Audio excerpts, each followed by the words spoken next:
آج کی مجلس کا دوسرا عنوان ہے شوہر کی ذمہ داریاں اور شوہر کے فرائض۔ شوہر کی رسپانسبلٹیز کیا ہے؟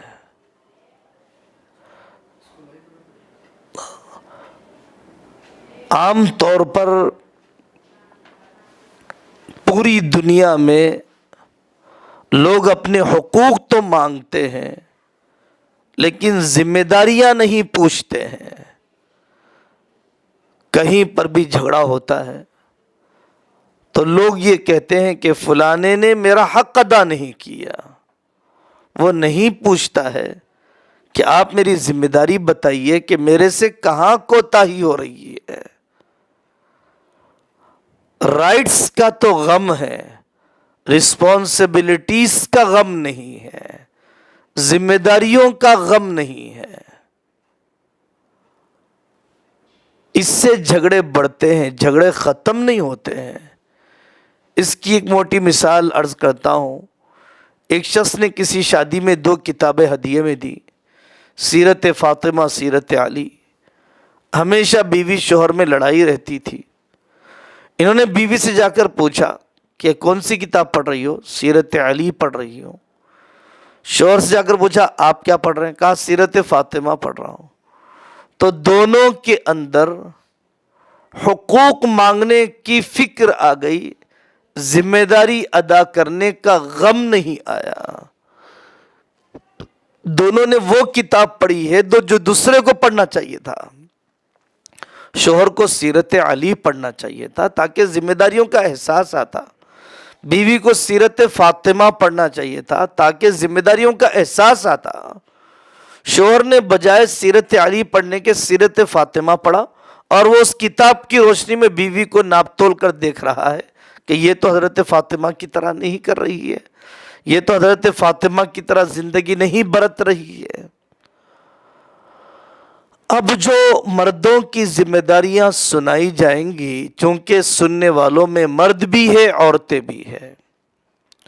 مرد حضرات تو اس لیے سنیں کہ یہ ہماری ذمہ داری ہے اور اس کے آئینے میں اپنی زندگی کو ٹٹولیں، لیکن بیویاں اس لیے نہ سنیں کہ آج ہم شیر بن کر اپنے حقوق ان سے مانگیں گے، وار فار رائٹس، اپنے حقوق کی جنگ لڑیں گے ہم۔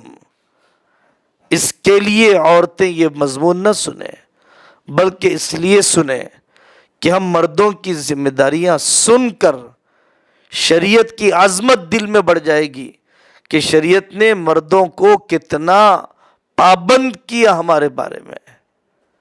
ہم مردوں کی یہ ذمہ داریاں سن کر اپنی اولاد کی پرورش کریں گے کہ بیٹا تمہیں اپنی بیوی کے ساتھ ایسے رہنا ہے۔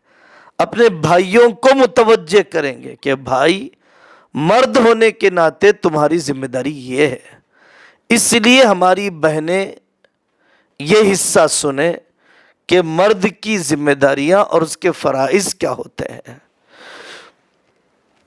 حضرت آقا صلی اللہ علیہ وسلم نے فرمایا خیرکم خیرکم لأہلہ، تم میں سب سے بہتر وہ ہے جو اپنے گھر والوں کے ساتھ بہتر ہو۔ احسنہم خلقا، مردوں میں سب سے بہتر وہ ہے جس کے اخلاق اچھے ہوں۔ وَأَلْطَفُهُمْ بِأَهْلِهِ، جو اپنے گھر والوں کے ساتھ نرمی کا برتاؤ کرتے ہوں۔ مرد کو سب سے پہلے سمجھنا چاہیے کہ نکاح کرنے کے بعد میری ذمہ داریوں میں اضافہ ہوا ہے۔ اب میں راتوں میں دیر سے نہیں آ سکتا۔ اب میرے اخراجات میں صرف پہلے کے لوگوں کا نہیں، آنے والی بیوی کا بھی حق بن چکا ہے۔ اس مرد کو احساس کرنا چاہیے کہ اب میرے ذریعے سے ایک نیا خاندان آباد ہو رہا ہے، ایک نئی نسل وجود میں آ رہی ہے۔ مجھے اب تقوی طہارت کی زندگی گزارنا ہے۔ مجھے پرانی زندگی کی بددینی اور بے دینی کو اپنی نسلوں میں منتقل ہونے نہیں دینا ہے۔ مرد امیر ہے، خدا کے بعد بیوی کے لیے شوہر کا حق ہے۔ بالکل صحیح بات ہے، پکی حدیث ہے۔ اگر اللہ کے بعد کسی کو سجدہ کرنے کی اجازت ہوتی تو بیوی کو ہوتی کہ شوہر کو سجدہ کرے، لیکن شوہر کو سوچنا چاہیے کہ میرا اللہ کتنا حلیم ہے، کتنا علیم ہے، کتنے علم والا، کتنی نرمی والا، کتنا نظر انداز کرنے والا، مجھے بھی، میں خدائے مجازی ہوں، خدائے حقیقی کی طرح اپنی بیوی کے ساتھ برتاؤ کرنا چاہیے۔ الرجال قوامون علی النساء، مرد امیر ہے، اپنا امیر ہونا کمانے میں بتائیے، خرچ کرنے میں بتائیے، نفقہ سکنا دینے میں بتائیے، اپنا امیر ہونا اور اپنی مردانگی بیوی اور ماں میں بیلنس کرنے میں بتلائیے، غصے کو لگام دینے میں اپنی مردانگی بتلائیے،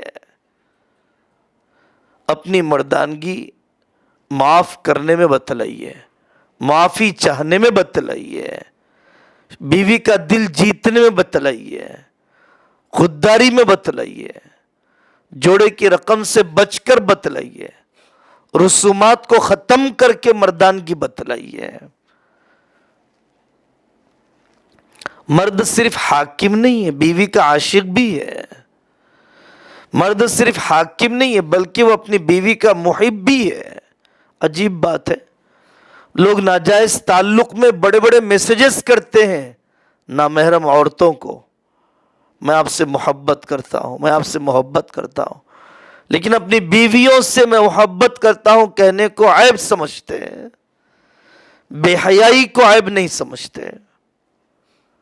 سکھلایا گیا، گھر میں جب بھی داخل ہوتے آقا مسکراتے ہوئے داخل ہوتے ہیں۔ ایک گھر نہیں 11 گھر چلا کر بتائے حضرت محمد صلی اللہ علیہ وسلم نے، الگ الگ خاندان، الگ الگ قبیلے، الگ الگ مزاج، الگ الگ عمریں۔ حضرت سودا کی عمر، حضرت ام سلمہ ٹوٹے ہوئے خاندان سے آئیں، حضرت عائشہ رضی اللہ عنہ بہت چھوٹی عمر والی گڑیاں لے کر آئیں رخصتی کے موقع پر، حضرت خدیجہ الکبریٰ رضی اللہ عنہ عمر میں بہت زیادہ بڑی حضرت آقا صلی اللہ علیہ وسلم سے، ان کی طبیعتوں کے مطابق، ان کی عمر کے مطابق آقا صلی اللہ علیہ وسلم نے نبھایا۔ مختصر چند واقعات کی طرف اشارہ کرتا ہوں بس۔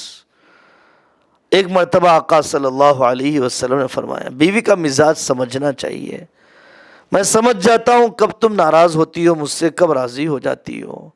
حضرت عائشہ نے فرمایا وہ کیسے؟ کہا جب خوش ہوتی ہو تو کہتی ہو فَرَبِّ مُحَمَّدٍ، محمد کے رب کی قسم، جب خوش ہوتی ہو تو یہ کہتی ہو، اور جب ناراض ہو جاتی ہو تو کہتی ہو فَرَبِّ ابراہیم، ابراہیم کے رب کی قسم۔ حضرت عائشہ رضی اللہ عنہ خوش ہو گئی، فرمایا انی لا اہجر الا اسمک، یا رسول اللہ میں تو صرف آپ کا نام چھوڑتی ہوں، ورنہ دلی اعتبار سے تو آپ ہی سے محبت ہوتی ہے اور آپ ہی ہمارے دل میں ہوتے ہیں۔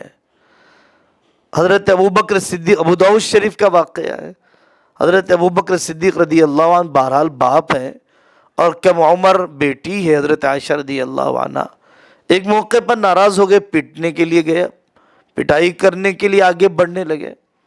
حضرت عائشہ رضی اللہ عنہ آقا صلی اللہ علیہ وسلم کے پیچھے چھپ گئی، آقا صلی اللہ علیہ وسلم نے انہیں بچایا، حضرت ابوبکر چلے گئے، پھر کچھ دن کے بعد آئے تو خوشی کا، اپنائیت کا ماحول تھا۔ حضرت ابوبکر نے فرمایا ادخلانی فی سلمکما کما ادخلتمانی فی حربکما، کہ تم دونوں نے جیسے مجھے جنگ میں شریک کیا تھا، آپ ہمیں اپنی محبت کے ماحول میں بھی شریک کیجیے۔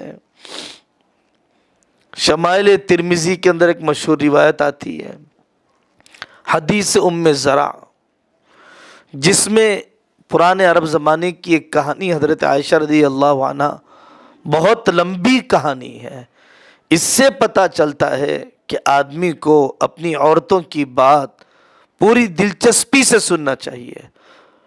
اس زمانے کی بڑی مصیبت یہ ہے کہ مرد گھروں کو وقت نہیں دیتے ہیں اور اتنا تھکاوا آتا ہے کہ انرجی نہیں رہتی ہے اپنی گھر والی کا دکھڑا سننے کے لیے۔ میرے آقا صلی اللہ علیہ وسلم سے بڑی انقلابی عالمی نہایت مصروف ترین شخصیت کون ہو سکتی ہے؟ اور میرے آقا حدیث ام زرع سنتے حضرت عائشہ سے، عورتیں جمع ہوئی، ایک دوسرے کو اپنے شوہروں کی خوبی خامی سنانے لگی۔ آخر میں ابو زرع اور ام زرع نامی مرد اور عورت کی محبت کو سنایا۔ آقا نے آخر میں فرمایا میں تمہارے لیے ایسا ہی ہوں جیسے ام زرع کے لیے ابو زرع۔ وقت دیا جائے، وقت دیا جائے۔ آپ نے دوڑ لگائی پردے کے اہتمام کے ساتھ۔ آج بھی مدینہ منورہ میں وہ جگہ ہے کہ جہاں پر آقا صلی اللہ علیہ وسلم نے دوڑ لگائی۔ ایک عمر ایسی تھی کہ آقا صلی اللہ علیہ وسلم اپنے ادھیڑپن کی عمر میں تھے، حضرت عائشہ رضی اللہ عنہ جوان تھی، تو آقا صلی اللہ علیہ وسلم جیت گئے۔ پھر اس کے بعد حضرت عائشہ رضی اللہ عنہ جیت گئی۔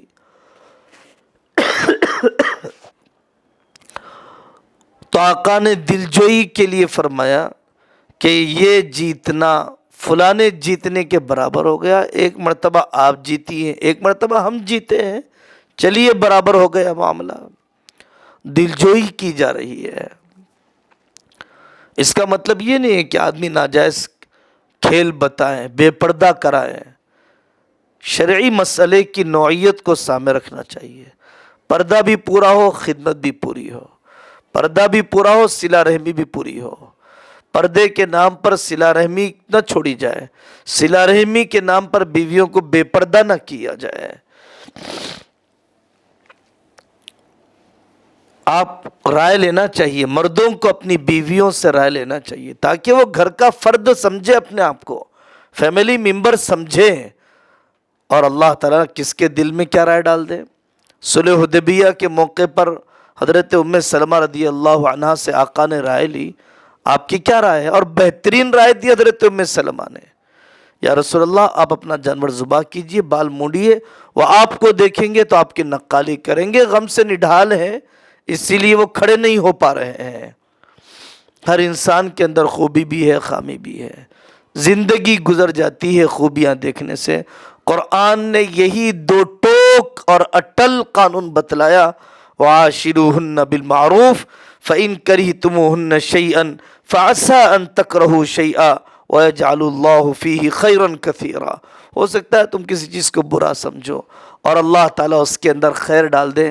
تو قرآن نے خوبیاں دیکھنے کا سلیقہ بتلایا ہے۔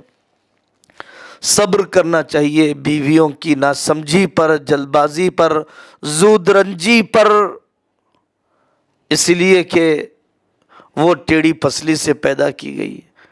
ٹیڑھا پن پسلی کی خوبصورتی ہے، اگر سیدھی ہو جائے تو سینہ چپٹا نظر آئے، اس کا بھولا پن اس کا حسن ہے۔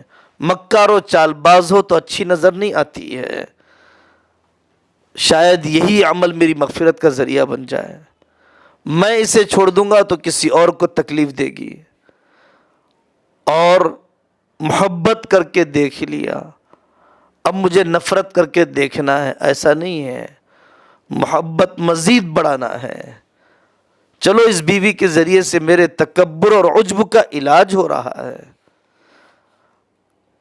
حضرت عمر رضی اللہ عنہ نے اپنی بیوی کی تعریف کرتے ہوئے کہا، جب ایک شخص آیا تھا اپنی بیوی سے عاجز ہو کر، حضرت عمر نے فرمایا تھا ہی ام ولدی و فراشی، یہ میری بیوی ہے، بچوں کی ماں ہے، تنہائی کی ضرورت پوری کرتی ہے، میرے مال کی حفاظت کرتی ہے، وحافظۃ مالی وطاہیۃ طعامی، میرے مزاج کے مطابق کھانا پکا کر دیتی ہے، ومنظفۃ ثیابی، اور میرے گھر صاف کر دیتی ہے۔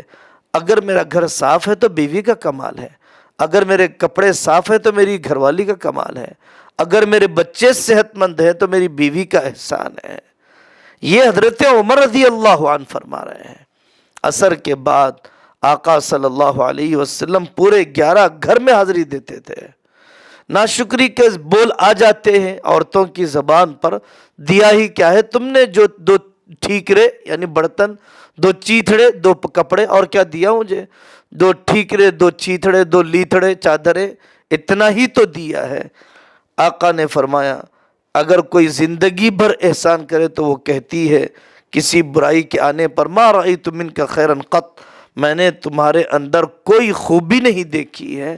بول دیتی ہیں غصے کی باتوں کو یاد نہیں رکھنا چاہیے، غصے کی بات پانی پر لکھنا چاہیے، اور نارمل ماحول میں کہی جانے والی بات پتھر پر لکھنا چاہیے۔ مرد سوچے کہ ایک عورت نے بلی کو باندھا، حق ادا نہ کیا، جہنم میں چلی گئی عبادت کے باوجود۔ یہ عورت سب کچھ چھوڑ کر میرے پاس آئی ہے، اگر میں نے اس کی واجبی ضرورتوں کو پورا نہ کیا تو میرا حشر کیا ہوگا؟ مجھے طاقتور بنایا عورت کے مقابلے میں، اور یہ باہر نہیں جاتی ہے اس لیے کہ میں اس کی ضرورت پوری کرتا ہوں۔ اللہ تعالیٰ بغیر سینگ والی بکری کو اگر سینگ والی مار دے تو بدلہ چکائیں گے، تو بتلائیے اگر مرد طاقتور ہو کر کمزور عورت پر ہاتھ چلائیں گے تو کیا اللہ اس کا بدلہ نہیں چکائیں گے؟ یہ کہا گیا لا یجلد احدکم امرأته جلد العبد ثم یجامعها فی اليوم الآخر، تم میں سے کوئی ایسا نہ کرے کہ دن میں نوکرانی کی طرح اسے مارے اور رات میں تنہائی کرنے کے لیے قریب ہو جائے، انتہائی تذلیل کی اس کے بعد انتہائی قریب ہونا چاہتا ہے۔ یہ کوئی سمجھداروں کا طریقہ نہیں ہے۔ حق زوجیت ادا کرنے کی فکر ہونی چاہیے۔ 3 دن سے زیادہ مرد کو 4 مہینے سے زیادہ اپنی بیوی کی اجازت کے بغیر بیوی سے دور رہنے کی اجازت نہیں ہے۔ حضرت عمر رضی اللہ عنہ نے بل پاس کر دیا تھا اپنے زمانے میں، جب ایک عورت کے گھر کے سامنے سے گزرتے ہوئے یہ شعر سنے قد طال هذا الليل واسود جانبه وارقني الا حبيب الاعبه ولولا خشية الله لا شيء مثله لزحزح من هذا السرير جوانبه، اگر اللہ کا ڈر نہ ہوتا تو پھر میرے پلنگ کے پائے ہل چکے ہوتے۔ حضرت عمر رضی اللہ عنہ نے بل پاس کر دیا کہ کوئی فوجی 4 مہینے سے زیادہ نہیں رہے گا اللہ کے راستے میں۔ حضرت حفصہ رضی اللہ عنہا سے نسوانی تقاضوں کو پوچھا کہ کتنے دن تک وہ صبر کر سکتی ہے، اس کے بعد یہ جیو پاس کر دیا۔ تو وہ لوگ جو باہر ملکوں میں رہتے ہیں، وہ لوگ جو شادی کے دوسرے تیسرے دن، ہفتے 15 دن میں باہر ملکوں میں چلے جاتے ہیں، وہ بھی کوئی مناسب کام نہیں کر رہے ہیں۔ دیوروں کے ساتھ چھوڑ دیا، چچازاد خالازاد کے ساتھ چھوڑ دیا، سسرال اور میکے میں پردے کا اہتمام نہیں، فونوں کا زمانہ ہے اور شرعی پردے کا اہتمام نہیں ہے، اور ملازمت کے لیے بھی جاتی ہے بیویاں۔ یہ سب اپنے ہاتھوں سے فتنے میں ڈالنا ہے۔ حضرت ام دردہ رضی اللہ عنہا کو حضرت سلمان فارسی نے دیکھا، بدحالی کا عالم ہے۔ سلمان فارسی نے اپنے دوست اور حضرت ابو دردہ کو ٹوکا، کیوں اپنی بیوی کو تم دلچسپی نہیں لیتے ہو؟ اپنی بیوی میں کیا پراگندہ حال بنی ہوئی ہے، اور تمہاری بیوی کہتی ہے کہ ابو دردہ کو میری ضرورت نہیں ہے۔ حضرت عثمان ابن مظعون رضی اللہ عنہ کی اہلیہ آقا صلی اللہ علیہ وسلم کے گھروں میں آتی تھی۔ حضرت عثمان ابن مظعون رضی اللہ عنہ پراگندہ رہتے تھے، تو ان کو ٹوکا گیا کہ تم غلط کرتے ہو، تمہیں اپنے گھر والی کے لیے سنورنا چاہیے، بننا چاہیے، سلیقے سے رہنا چاہیے جیسے کہ تم یہ چاہتے ہو۔ قرآن نے کہا ان بن ہو جائے، فاعظوہن، پہلے دین لاؤ، اللہ والوں کی صحبت سے جوڑو، اور علماء سے پوچھ کر تبلیغی جماعت میں لے جاؤ، اجتماعات میں بٹھاؤ، بیعت کراؤ، اصلاحی تعلق قائم کرو، نصیحت کرو، تعلیم کرو۔ اگر نہ ہو وَهْجُرُوهُنَّ فِي الْمَضَاجِعِ، گھر میں رہتے ہوئے بستر الگ کرو، میں کہ نہ بگا دو۔ ہاں، اپنی ماں کے پاس جا کر نہ سو جاؤ، شوہر جا کر ماں کے پاس سوتا ہے اپنے گھر کی بات، اپنے کمرے کی بات باہر کرنے کے لیے۔ قرآن نے کہا نہیں، وَهْجُرُوهُنَّ فِي الْمَضَاجِعِ، آرام تو ایک ہی کمرے میں کرے، الگ آرام کرے، تاکہ ایک شریف خاتون کے دل پر چوٹ لگے کہ میرا محبوب مجھ سے ناراض ہے۔ وَضْرِبُوهُنَّ، آخری درجے میں مسواک سے مارے، نشان نہ آئے۔ فَإِنْ أَطَعْنَكُمْ فَلَا تَبْغُوا عَلَيْهِنَّ سَبِيلًا، اور اگر وہ اطاعت کرنے لگ جائے تو پھر ایسی کوئی حرکت نہ اپنانا، پھر پرانی باتیں نہ دہرائیں۔ لوگ پرانے مردوں کو ادھیڑ کر نکال کر اپنے زخم تازے رکھتے ہیں۔ جب جھگڑا ہوتا ہے شادی کے پہلی رات سے لے کر اب تک کی پوری فہرست گناتے ہیں۔ زخموں کو تازہ رکھنے کا کیا فائدہ ہے؟ علیحدہ خرچ دینا چاہیے، بیوی کو جیب خرچ دینا چاہیے، اپنی ماں کے مکمل ماتحت نہیں چھوڑ دینا چاہیے۔ نکاح آپ نے کیا، ذمہ دار آپ ہیں۔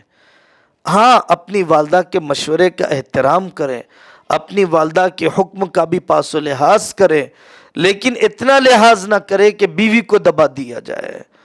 یہ بہت حساس مسئلہ ہے، نازک مسئلہ ہے کہ بیوی کی محبت میں ماں پر ظلم نہ ہو، ماں کی محبت میں بیوی پر ظلم نہ ہو، بیوی کے سامنے کبھی ماں کو فیور نہ لے اور ماں کے سامنے کبھی بیوی کا فیور نہ لے۔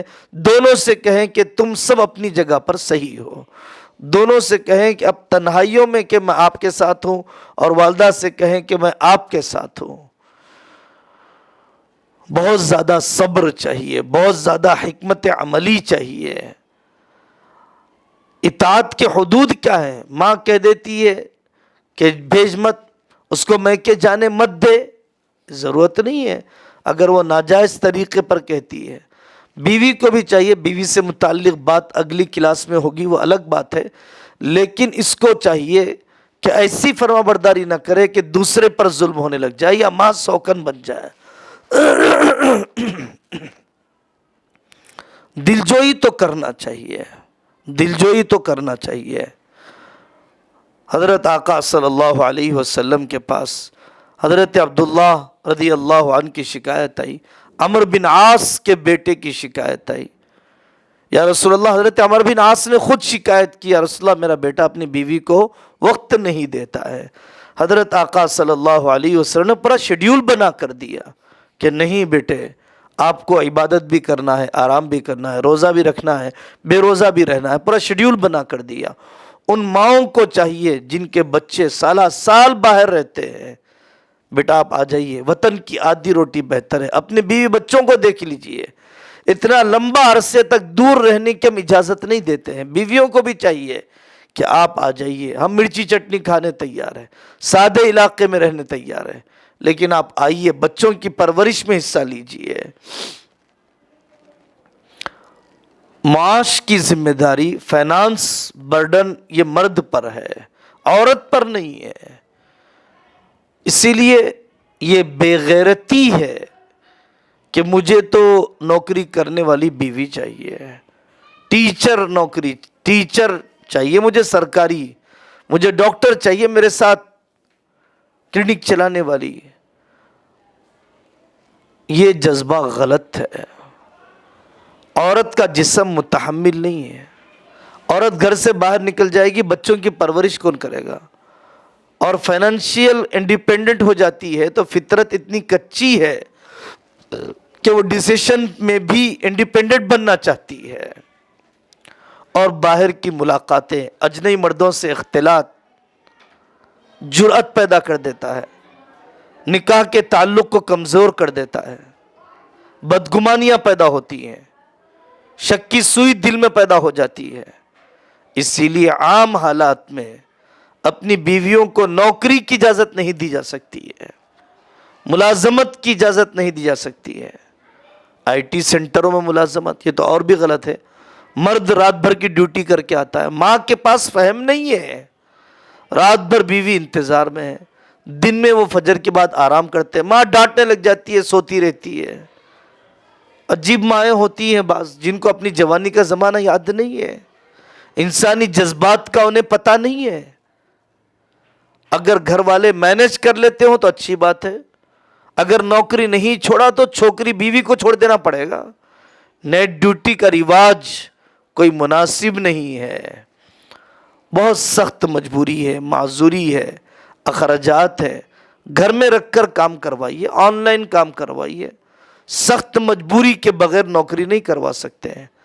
تحفہ دینا چاہیے، تعریف کرنا چاہیے، کھانے کی تعریف کرنا چاہیے، خدمت کی تعریف کرنا چاہیے، احسانات گنانا چاہیے۔ میرے بیوی کے مجھ پر احسانات ہیں۔ آقا صلی اللہ علیہ وسلم محسن انسانیت ہے، وہ حضرت خدیجہ کے احسانات سناتے رہتے ہیں کہ حضرت خدیجہ رضی اللہ عنہا کے مال نے مجھے نفع دیا۔ شک نہیں کرنا، اس زمانے میں فون کا استعمال شک کی بنیادیں، شک کی جڑ بن چکا ہے۔ بعض مردوں کی عادت ہوتی ہے شک کی، آپ نے فلانے کی طرف دیکھا کیوں، مس کال کس کا آیا تھا آپ کے فون پر۔ شک کی عادت یہ بہت زیادہ ہے۔ وہ غیرت جائز نہیں ہے جو آپ کو ظلم کی طرف لے جائے، وہ غیرت جائز نہیں ہے جو آپ کا گھر اجاڑ دے۔ غیرت یہ ہے کہ اللہ کا حکم ٹوٹتا ہوا نہ دیکھ سکے، غیرت یہ ہے کہ واضح بے پردگی کو برداشت کر لے۔ چچا زاد، خالہ زاد، بھائی بہنوں سے پردہ شروع کروانا ہے، بتدریج پردہ شروع ہوگا، گناہ کبھی چھپے گا نہیں، لیکن بے بنیاد شک کرنے کی بھی اجازت نہیں ہے۔ سسرال والوں سے قطع تعلق کبھی جانے کی اجازت نہیں۔ خدائے مجازی کا مطلب اتنا تو نہیں ہے کہ آپ اس کو اپنے میکے میں جانے کی اجازت نہ دیں۔ آپ کو اپنی بیٹی سے ملاقات کا شوق نہیں ہوتا، آپ کو اپنی بہن کے لانے کا جذبہ نہیں ہوتا، تو آپ نے اپنی بیوی کو کیوں نہیں دیتے ہیں؟ اپنی بیٹی کو مارا جائے آپ سے رہا نہیں جائے گا، میری بیٹی کو مارتا ہے، میری بہن کو مارتا ہے۔ آپ جس بیوی پر ہاتھ اٹھاتے ہیں کیا وہ کسی کی بہن نہیں ہے؟ کیا وہ کسی کی بیٹی نہیں ہے؟ کیا وہ انسان نہیں ہے؟ بیوی شوہر میں 80% لڑائی کسی تیسرے کی وجہ سے ہوتی ہے۔ 80% لڑائی بیوی شوہر میں کسی تیسرے کی وجہ سے ہوتی ہے، ایک دوسرے کی وجہ سے نہیں ہوتی۔ تمہاری بہن نے ایسا کیسے کر دیا؟ تمہارے بھائی نے فلانے موقع پہ ایسا کیوں کر دیا؟ سسرال کے آپ داماد ہیں، وہاں کے ہر معاملے میں دخل دینے کی اجازت نہیں ہے۔ سالی کا نکاح ہوا، ہم سے مشورہ ہی نہیں کیا گیا۔ سالے کا نکاح ہوا، ہم سے انتظامی امور میں مدد ہی نہیں لی گئی۔ آپ اپنی حد میں رہیے، یہ آپ کی حد سے باہر نکلنا ہے۔ آپ کو سسرال کے معاملات میں دخیل بنانا کوئی ضروری نہیں ہے۔ وہ مناسب سمجھیں گے تو دخیل بنائیں گے، وہ مناسب نہیں سمجھیں گے تو دخیل نہیں بنائیں گے۔ مرد کو چاہیے اپنی بہنوں کو بھی حد میں رکھے۔ کم عمر بہنیں ہوتی ہیں، کبھی شادی شدہ بہنیں آتی ہیں، کبھی طلاق اور خلا شدہ بہنیں گھروں میں ہوتی ہیں، غیر تربیت یافتہ، لگانے بجھانے کا کام کرتی ہیں۔ بھابھی ایسا کر رہے تھے، بھابھی ایسا بول رہے تھے، اور آدمی ایک طرفہ سن کر فیصلہ کر دیتا ہے، طلاق اور خلا کی طرف قدم اٹھا دیتا ہے۔ آپ بہنوں کی محبت میں بیویوں پر ظلم نہ کریں، بیویوں کی محبت میں بہنوں کو نظر انداز نہ کریں۔ بھری محفل میں نصیحت مت کیجیے، تنہائی میں سمجھائیے کہ بہن کا مزاج ایسا ہے، ایسے چلنا پڑے گا۔ اندھیرا ہونے سے پہلے معافی چاہ لیجیے، اندھیرا ہونے سے پہلے معاف کر دیجیے۔ فون میں، گندی فلموں میں شیطان کے سامنے ہار ماننے سے بہتر ہے بیوی کے سامنے ہار مان لیا جائے۔ حضرت ابو درداء رضی اللہ عنہ نے اپنی بیوی سے کہا، جب میں غصہ ہو جاؤں تو تم چپ ہو جانا، تم جب غصہ ہو جاؤ گی تو میں چپ ہو جاؤں گا۔